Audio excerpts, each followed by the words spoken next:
오늘 알아볼 것은 외국에 밈이 되어버린 한국인들입니다. 손흥민, 씨발 저번에는 어린이집 보호구역 제한속도 넘어버리더니 이번엔 포트트릭 조져버렸죠. 이 장면은 우리나라뿐만 아니라 전 세계적으로 화제였습니다. 자, 이렇게 전 세계적으로 관심을 끌면 무릇 밈도 함께 생기기 마련이죠. 이외에도 외국에 밈이 되어버린 한국인들에 대해 오늘 저와 함께 알아보도록 하겠습니다. 해외 축구를 왜 보냐? 평생 직관도 못 가볼 다른 나라 팀인데 왜 빠놀이를 해? 맨체스터 사는 사람이 뒷골목에서 지들끼리 헛소리지 하면서 싸우는 거 상상해봐라. 세상에 코믹도 이런 코믹이 어딨냐? 자, 첫 번째 주인공은 KBO 리그입니다.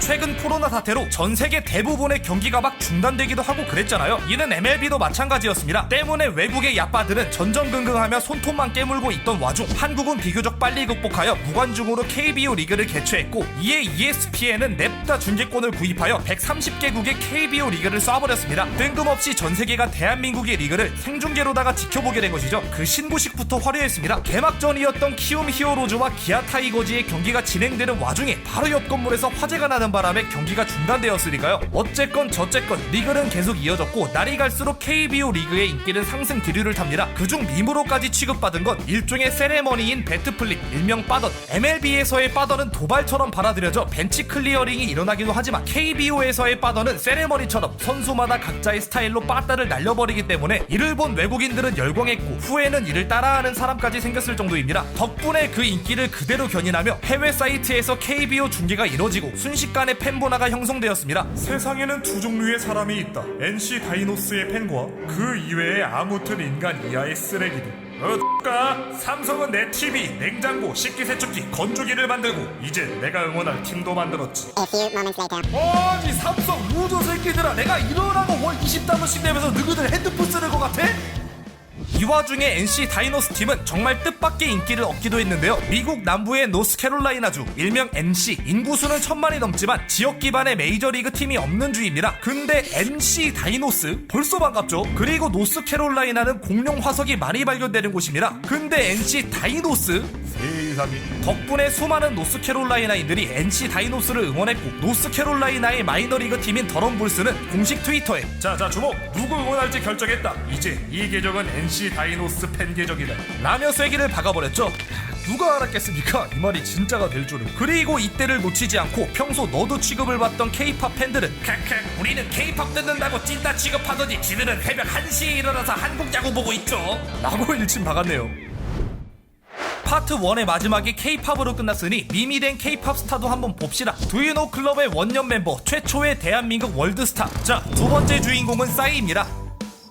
싸이는 데뷔 때부터 지금까지도 B급 감성을 유지하여 한때는 엽기 가수라고 불릴 정도였죠. 근데 2012년 싸이의 B급 감성이 생각지도 못하게 메가 히트를 쳐버리며 국뽕을 치사량까지 주입시켰지 않습니까? 강남 스타일 한 방으로 빌보드 1위 직전까지 도달했을 때 진짜 가슴이 웅장해졌죠. 자, 근데 말이죠, 우리야 강남 스타일을 보며 캑캑 싸이가 싸이했네 라고 했지만 생판 모르는 외국인들이 이런 비주얼들을 보고 무슨 생각이 들었을까요? 아, 올해 지구가 멸망하긴 멸망하는구나 싶었을 겁니다. 컬처 쇼크급의 감성 덕분에 엄청난 관심을 끌었고, 덕분에 역대 유튜브 조회수 1위 달성, 2012년 가사 검색 1위, 할로윈 코스튬 4위에 랭크되는 쾌거를 이루었습니다. 이러한 인기 덕분에 곧이어 싸이와 강남 스타일은 하나의 밈이 되었죠. 하나씩 봅시다. 먼저 강남 스타일이란 제목 자체도 밈이 되었습니다. 강남은 서울에서 가장 풍요로운 이미지의 지역이잖아요. 때문에 이 고급스러움과 여유로움이 스웩이나 욜로란 단어와 같은 색이었기에 아예 스웩, YOLO, 오빠 강남스타일 이라는 문구까지 생겼습니다. 실제로 2012년 뉴욕타임즈에도 실린 신조어였고, 이렇게 온갖 밈과 굿즈까지 제작됐다는 거. 또 오빤 강남스타일 의 몬데 그림, 그니까 비슷하게 들리는 발음으로 오빤 강남스타일 이란 드립까지 생겨 온갖 색드립에 사용되기도 했다는 거.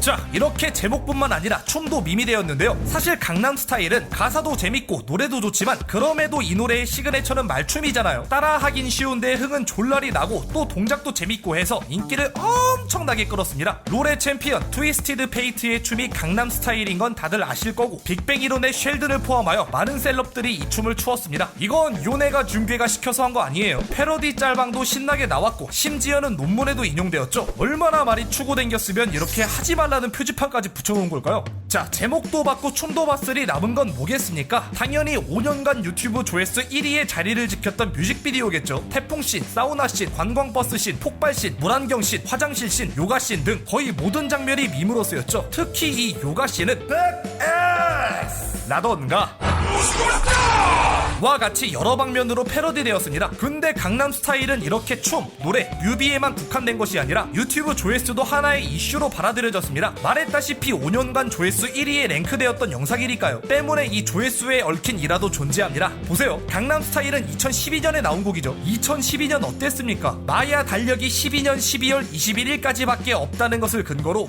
정말이 다가온다 라는 사람이 마구 들끓던 시기죠. 때문에 별의별 루머가 다 나돌았는데 이 시기 예언가 노스트라다무스의 한 구절이 발견됩니다. 고요한 아침에서 온 춤추는 말이 9개의 동그라미를 갖는다면 종말이 찾아올 것이다. 아시다시피 대한민국은 고요한 아침의 나라라는 별명이 있고 댄싱 홀스는 분명 말춤을 의미하는 것일 테고 9개의 월은 10억을 의미하는 것이겠죠. 다시 말해 고요한 아침의 나라 대한민국에서 온 말춤을 추는 싸이가 10억의 조회수를 달성하면 종말이 다가올 것이란 뜻으로 신빙성 있게 나도는 이야기입니다. 때문에 우리나라는 물론 세계 곳곳에서 이와 관련된 기사가 날 정도로 이슈몰이를 했고 강남 스타일은 공교롭게도 정확히 12년 12월 21일에 10억 조회수를 달성해버리고 말았죠. 그리고 세계는 뭐 보다시피 멀쩡하죠. 애초에 이 이야기는 위키피디아에 기재된 일화이며 헉시스라고 분류되어 있습니다. 헉스가 뭐다? 날조! 누군가의 사진과 따옴표가 적힌 글이 있다고 해서 인터넷에서 읽은 모든 것을 믿지 말아라. 바이 에이브러햄 링컨. 아시겠죠? 보시다시피 싸이와 강남 스타일은 정말 전 세계적으로 밈 그 자체가 되었습니다. 그때는 하도 두유노 싸이 남발에 대해서 쪽팔렸는데 하나하나 보면 솔직히 뽕맛 터질만 하죠. 역시 두유노 클럽 원년 멤버 클라스. 자, 다음 파트로 넘어가겠습니다. 예? 빼먹은 거 있지 않냐고요? 자, 세 번째 주인공은 노홍철입니다.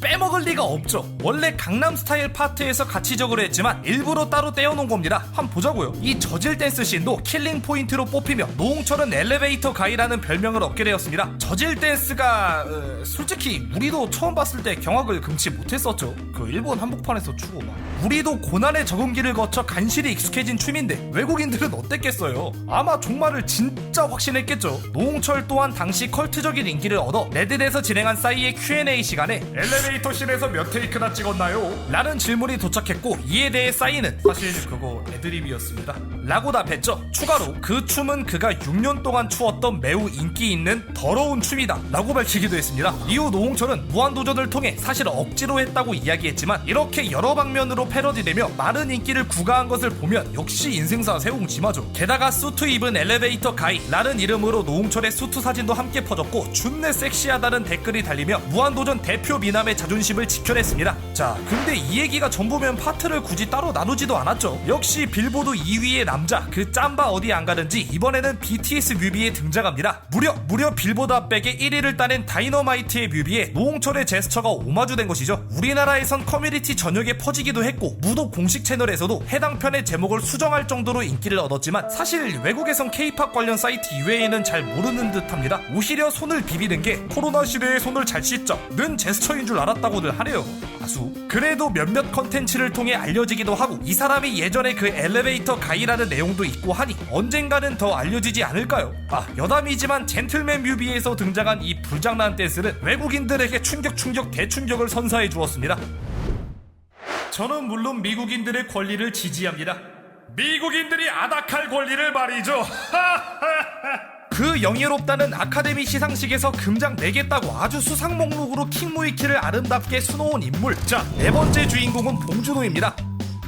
외국에서는 봉준호 감독이 이렇게 할 말은 한다 봉카콜라의 느낌으로 받아들여지고 있습니다. 물론 이 말은 봉 감독이 직접 한 말은 아니고요, 원래 존재하던 밈을 일부 패러디한 것입니다. 앞서 말씀드렸다시피 봉 감독은 그 영예롭다는 아카데미 시상식에서 금장을 4개나 독식해버렸죠. 이를 두고 흔히들 뭐 한국 최초, 아시아 최초 같은 수식어를 붙입니다. 실제로 비영어권 영화가 아카데미 작품상을 받은 건 이번이 처음일 정도로 아주 이례적인 일이죠. 그럼 보통 좋아서 방방 뛸 거 아니요. 물론 좋아하긴 했는데 이후 진행한 인터뷰에서 봉 감독은 이런 발언을 합니다. 한국 영화가 오스카상 후보에 오른 적 없다는 걸 어떻게 생각하시나요? 야씨, 그게 뭐가 이상하다고. 오스카 그거 그냥 지역 영화제잖아. 와, 막부 없죠. 그렇게 명망 높은 아카데미 시상식을 그냥 지역 영화제라고 표현하다니. 그러니까 비유하자면 빌보드를 그냥 미국의 멜로디라고 말한 겁니다. 근데 이게 왜 사이다 발언이냐? 사실 아카데미 시상식에 대한 뒷얘기는 이전부터 들끓었습니다. 애초에 그 해 미국 극장에서 상영되지 않은 영화는 후보에도 들지 못하고 국제 영화제를 지향하면서 외국어 영화상이 따로 존재하기도 하는 까닭입니다. 근데 봉 감독이 엿다 대고 응? 당연한 거 아님? 지역 영화제잖아 라는 발언을 박아버리자 사이다의 대명사처럼 인식이 박힌 거죠. 또 미국인들이 자막이 있는 외국어 영화를 꺼린다는 점을 두고 1인치 정도의 그 자막의 장벽만 뛰어넘는다면 더 많은 영화를 즐기실 수 있을 겁니다. 라는 수상소감을 하기도 했죠. 외국인들은 이 소감을 이런 느낌으로 받아들였습니다. 읽는 법 좀 배우십시오. 자막 좀 읽어. 아무튼 이런 사이다 발언들이 계기가 되어 봉 감독은 외국에서 하나의 밈이 되었고, 이외에도 이런 오스카상 키스 짤이나 오늘 밤새 술 마실 거임 과 같은 발언들도 패러디 요소로서 기용되고 있습니다. 자, 여기까지 외국의 밈이 되어버린 한국인들에 대해 알아보았습니다. 이외에도 지드래곤, 임요한, 페이커, 2018년의 한국 국대 등 많이 있었지만 분량상 실지 못해서 좀 아쉽긴 하네요. 아쉬운 대로 외국으로 수출된 한국의 짤방 하나 보며 영상 마무리 짓도록 합시다. 자신의 미래를 보며 웃는 아이. 막잘갑이 여기서 왜 나와? 또 보죠.